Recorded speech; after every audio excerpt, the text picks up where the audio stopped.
Hola, ¿qué tal? Gracias por acompañarnos en Viva SA, Viva San Antonio. Nuestro invitado de hoy es alguien muy especial. Ha liderado importantes proyectos de infraestructura energética, incluyendo gasoductos transfronterizos y alianzas en energía limpia. También es emprendedor internacional, forma parte de consejos como el Texas Business Leadership Council y el Texas Lyceum y fue reconocido por el San Antonio Business Journal como 40 Under 40. Autor, creador de contenido histórico con libros en inglés, también en español, creador del podcast A New Story of All Texas.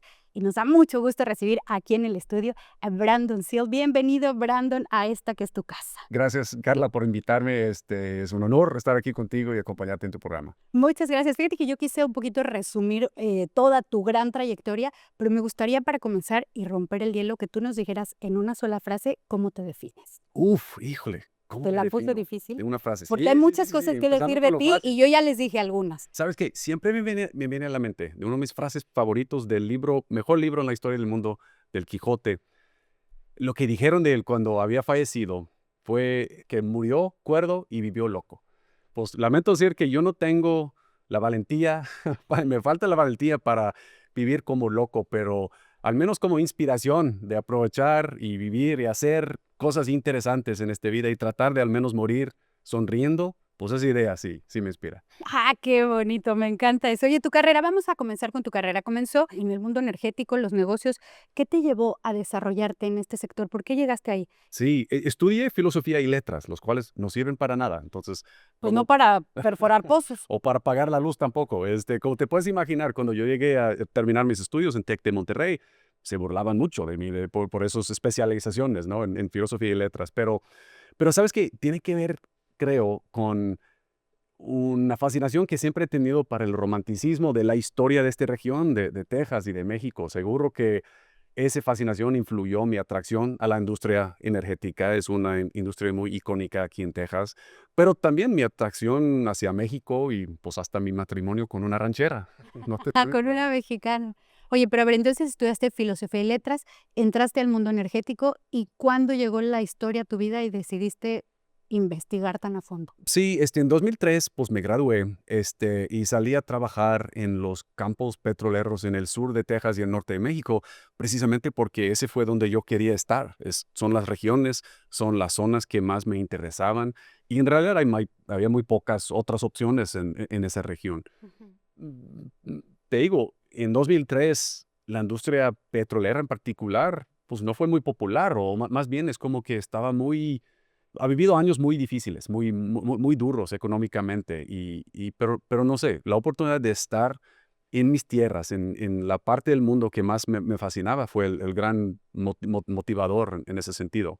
No, pero luego, después de haber entrado, los retos de ingeniería, los retos económicos, comerciales, legales, regulatorias, todo de la parte energética me conmovió o me animó, me animaron. Fueron cosas interesantes para mí y no han dejado de ser. Y gracias a Dios, durante el transcurso de mi vida, la trayectoria de mi carrera, temas energéticas se han vuelto a ser más y más y más importantes en la vida cotidiana, la vida diaria de cada uno de nosotros y hasta también en el discurso público también.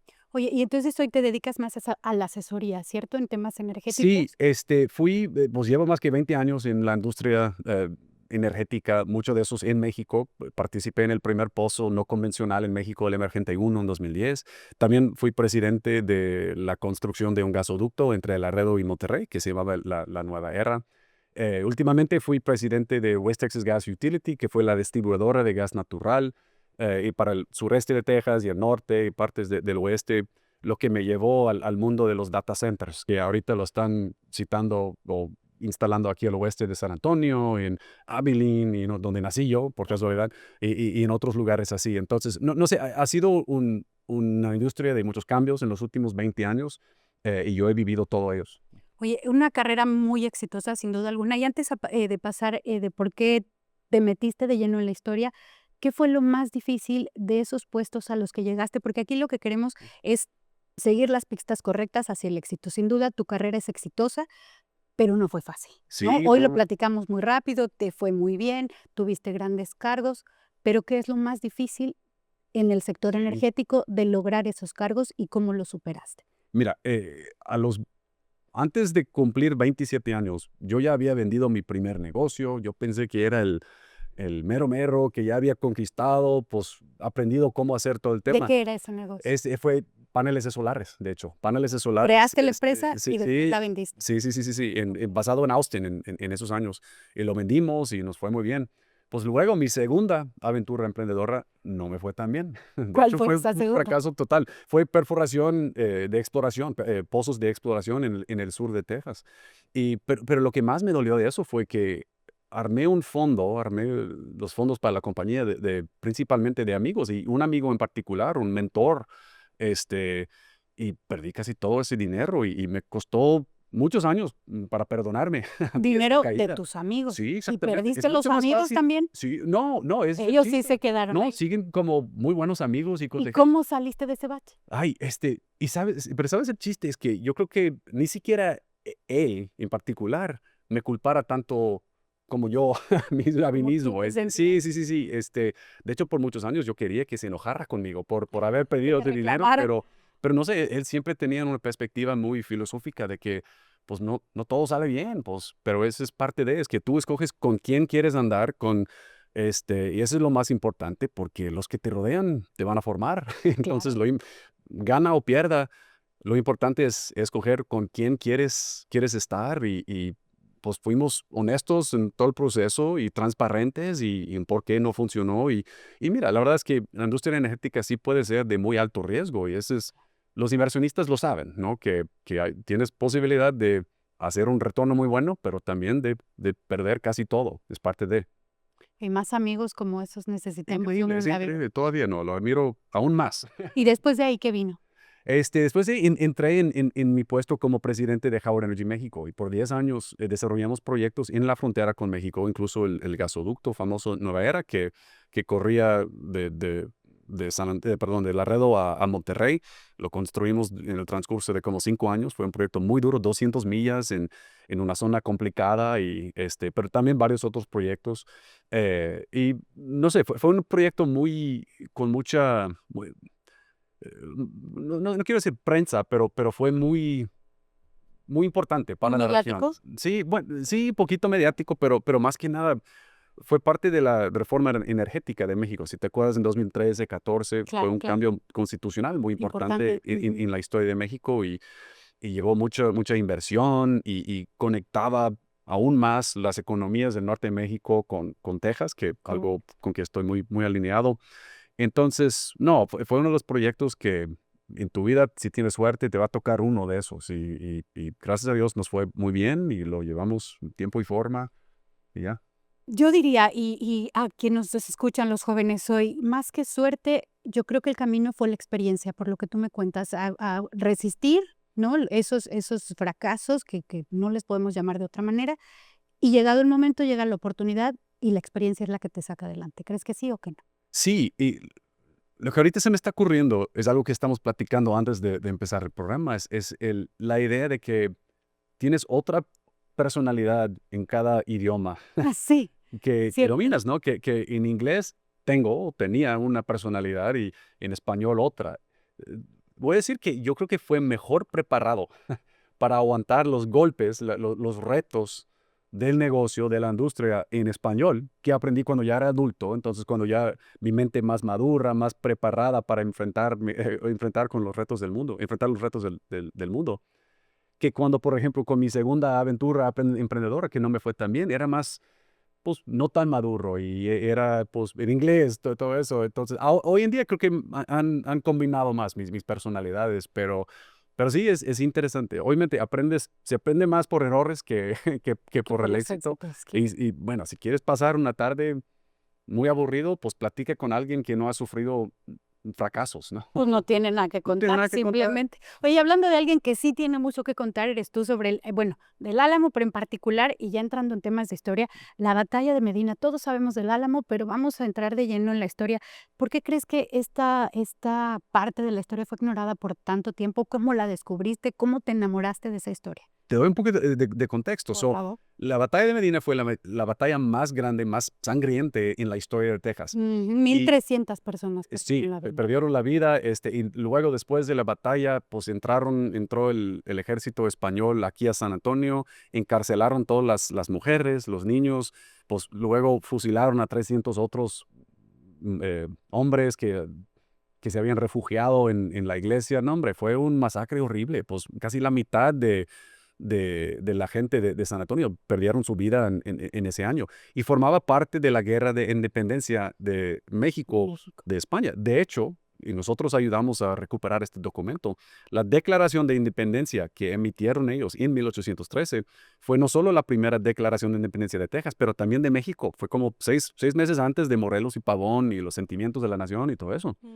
Pero después de varios años, pues la batalla fue olvidado, no solo la batalla, el campo de la batalla también. Cuando empezamos el estudio no estaba cierto en exactamente dónde tomó lugar. Y me preguntas por qué, por qué perdimos o por qué olvidamos de la batalla. Mira, yo creo que dos temas. Pues uno, por el trauma, fue tan traumático que la gente no quería, Hablar de eso. pues es que Recordarlo, claro. imagínate, sí, exactamente, no querían recordar, fue tan triste. Y también fue complicado por el hecho de que, pues ya sabes que al final de la guerra de independencia de México contra España, en realidad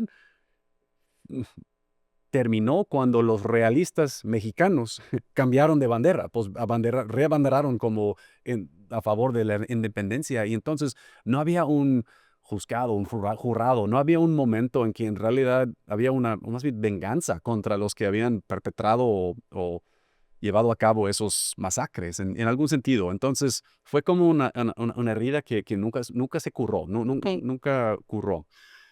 Bueno, pero la otra también obviamente es que 23 años después tienes la Segunda Guerra de Independencia Tejana, el Álamo y todo eso, la independencia de Que esa Texas parte contra sí México, ya la recordamos, ya es parte de la escuela incluso, que ¿no? terminó diferente, terminó muy diferente, ¿no? Terminó exitoso de cierta manera, ¿no? De verlo y entonces todo la drama, toda la narrativa se enfocaba con mucha razón en los eventos de 1836, pero el gran argumento que nosotros tratamos de resaltar es que no sucede lo que sucede en 1836, sino había sucedido lo que sucedió en 1813, que los hombres que batallaban en 1836, en particular los tejanos, los Juan Seguín, los José Antonio Navarro, los José Francisco Ruiz, eran los mismos que batallaron, o sus papás, o sus primos, o sus tíos, que lucharon y en algunos casos perdieron la vida en 1813. Son los mismos. Y de hecho, hasta las realistas, Santana, el famoso expresidente de México y Víctor del Álamo, fue un subteniente en el ejército de los realistas españoles en esa misma batalla. Entonces fue de una manera un tipo de rematch, una venganza ¿no? de revanche en 1836 por lo que había pasado en 1813. Qué interesante. ¿Y eso fue lo que te llevó avanzando un poquito en tu historia hacia el podcast o no tiene nada que ver? ¿Sabes qué? No, fíjate, mi primer podcast fue una historia de la industria petrolera en México, porque yo estaba trabajando allá en México y quise aprender más y me interesaba, y en particular porque es tan marcada, tan diferente que la historia de la industria petrolera en Texas, y obviamente somos vecinos, pues solo Los veremos forever and ever. exactamente, pero tan diferente la trayectoria de los dos que me interesaba estudiarlo más. Me fue muy bien, el podcast fue bien, y fue en ese año 2016, 17, y estamos acercándonos al aniversario de 300, ¿cómo dice? Fue el año 300 desde que nació, desde que fundó San Antonio, exactamente, se fundó. Y entonces dije, ¿sabes qué? Yo voy a hacer una historia de San Antonio, pues porque va a cumplir 300 años y lo que sea. Y lo interesante es que hicimos la primera temporada que se llamaba A New History of Old San Antonio, la historia pues, nueva de San Antonio Viejo. Hice muchos errores. Y entonces, cada temporada que ha venido después, exactamente, es un intento de corregir errores. Pero errores que Bueno, el ejemplo más saliente es, en la primera temporada, dije que la batalla de Medina fue luchado muy cerca al pueblito de Pochit, aquí al sureste de San Antonio. Y no es cierto. Y dije, ay, caray, pues me equivoqué. Entonces, ¿sabes qué? Ahí les va otra vez. Pues no, vamos a hacer otra temporada y de hecho vamos a dedicarnos a buscarlo también y tratar de averiguar. Entonces de ahí salió toda la segunda temporada y luego en varias temporadas dije, es que los apaches lipanes ya se extinguieron, ya fallecieron todos y ya no existen. Pero seguían reapareciendo en cada otra temporada y dije, ¿sabes qué? Pues tengo que Sí. corregirlo. Entonces, la última temporada fue de los apaches lipanes y pues así se desarrolló toda la serie. Oye, qué interesante. Fíjate que a lo mejor iba de la mano con mi siguiente pregunta, porque, de pronto no nos damos cuenta o no registramos lo que ha pasado en nuestra historia, y al cometer estos errores te das cuenta y te queda más claro de lo que sí es cierto. ¿Cómo cambia nuestra identidad cuando entendemos realmente de dónde venimos, cuando conocemos realmente nuestra historia? Y no tanto recordando esos tropezones, sino cuando sabemos de dónde venimos, qué fue lo que pasó, ¿cómo cambia eso nuestra identidad? A mí me gusta mucho la idea de que cuando seguimos una pista histórica, seguimos una pista y llegamos a la procedencia de, por ejemplo, una característica cultural, de que, pues aquí en Texas llevamos botas y sombrero vaquero, y usamos palabras de caballeriza, de caballos y todo eso. Pues, ¿qué nos dice? Pues es una pista que podemos seguir y cuando llegamos al fin, al origen de esa pista, te das cuenta que había un momento en la historia en que una persona o una cultura tomaron la decisión de que, pues mira, vamos a hacer eso, vamos a tomar ese camino y seguir este camino hacia el futuro. Y lo interesante para mí es que también habían otros caminos que, que hubieran podido escogido también, que no, quizás tenía razón en por qué no, pero investigando la historia a mí me da opciones, me enseña caminos para el futuro también, porque solo el hecho de que no tomaron una decisión en el pasado no quiere decir que no se puede tomarlo hacia el futuro. Y de hecho es algo arbitrario, ¿no? Es algo, una batalla va a un lado u otro porque un general sabe mandar a tocar el tambor a su güey y ese mandarle un señal. Entonces, no sé, la historia no es determinante. Para mí la historia es inspirador porque nos enseña otros caminos que también pudiéramos escoger. Y vaya que te inspiran, porque realizaste un trabajo arqueológico interesantísimo, detección de metales, encontraste artefactos que hoy están en el Whitney Museum, ¿no? En Correcto. el museo, hiciste un documental, bueno, a través Sí. de esa información se presenta en conferencias de arqueología, sin duda, pues cambió cómo entendemos la historia de Texas. ¿Qué te hace sentir eso? Y de hecho, la semana que entra vamos a estar otra vez en campo porque encontramos otro sitio relacionado con la batalla y vamos a expandirlo y Nos tratar de compartes delimitarlo. Sí. imágenes, Ay, información, por claro, sí, favor. con gusto, con gusto. Pero aún hasta los detalles de la batalla, creo que siempre teníamos en mente la idea de que la batalla fue algo napoleónico, de De tipos uniformados y exactamente todos guapos, unipernados, exactamente, y formaditos, como pues disparando en línea, estrategia. pero no fue así. Ya nos dimos cuenta de que fue una batalla como corriente, una batalla y muchos a caballo. Entonces, hoy en día hemos encontrado sitios con 7 millas ¿cómo? Distancia. De distancia entre ellos. Entonces, lo que nos dice que sí fue una batalla, pues, muy desesperada, pero también, muy muy difícil, no sé, ha cambiado la perspectiva de la batalla misma, pero también entendiendo el contexto de la batalla como parte de ese movimiento de independencia, a mí al menos me ha cambiado mi perspectiva del lugar de Texas en este continente, y la figura que nosotros desempeñamos aquí. Fíjate que, un poquito por temas de tiempo, porque si no nos seguiríamos hablando de historia. A mí me gustaría en este momento, rescatar esa mezcla que eres tú, Brandon, de un empresario, del tema energético, y después cómo te enamoras de la historia, y no solo te pones a leerla, sino que creas un podcast, y realmente, te pones a investigar. No es porque lo leíste en otro libro, porque alguien te platicó, sino que realmente, dedicaste tu vida, tu mente, tu energía a investigar. Hay personas, y este programa está dedicado a la búsqueda del éxito. Hay personas que hoy tal vez tienen una muy buena idea, tal vez tienen curiosidad de algún tema en particular, pero no se atreven a ir a buscar esa línea, a levantarse y buscar un recurso para hacer una buena investigación. ¿Qué les dirías? ¿A ti qué te movió a hacer todo eso?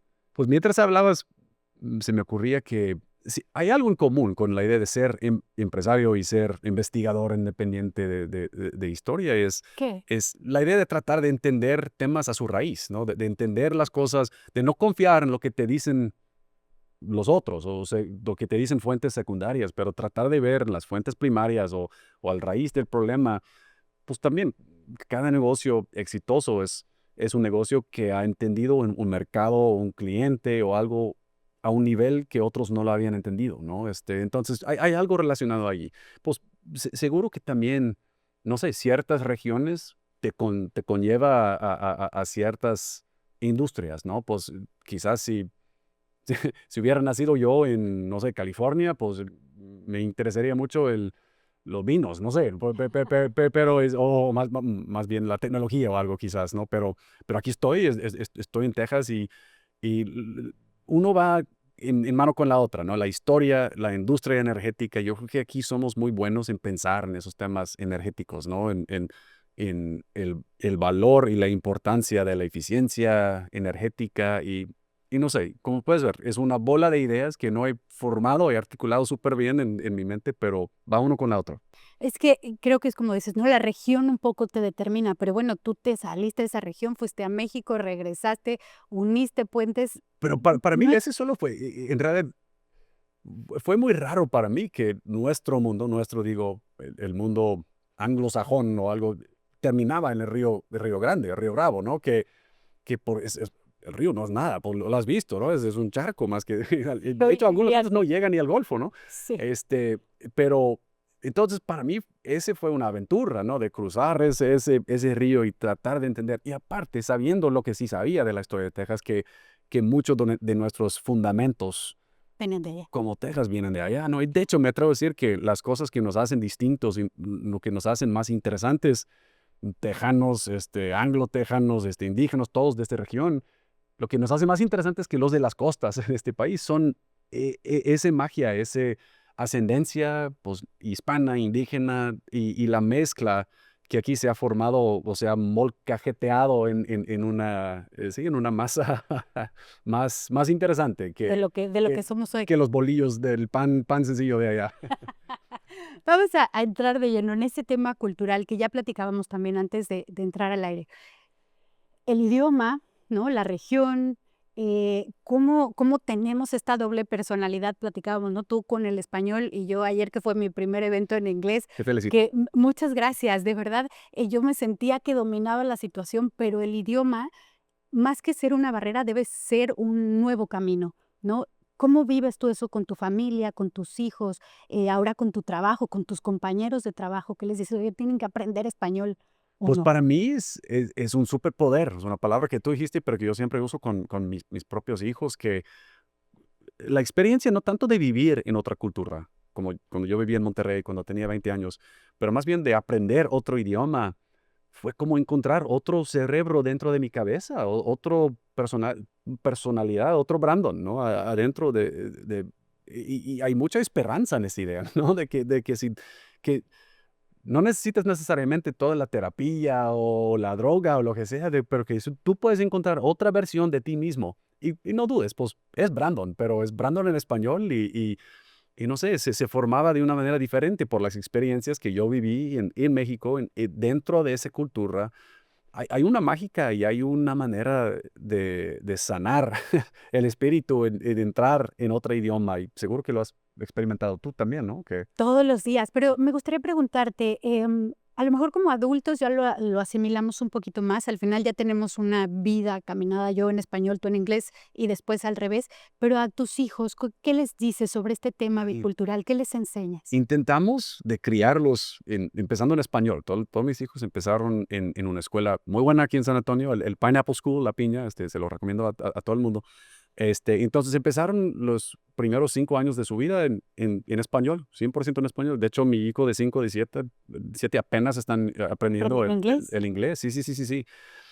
Y sí es difícil, ¿no? Que en este país, aún en San Antonio, que es una cultura y una ciudad bastante bilingüe, pues el poder, la fuerza del idioma de inglés es muy grande, ¿no? Es muy, muy poderoso, ¿no? Ujú. Pero también de tratar de decirles que sí es un superpoder que te va a abrir puertas.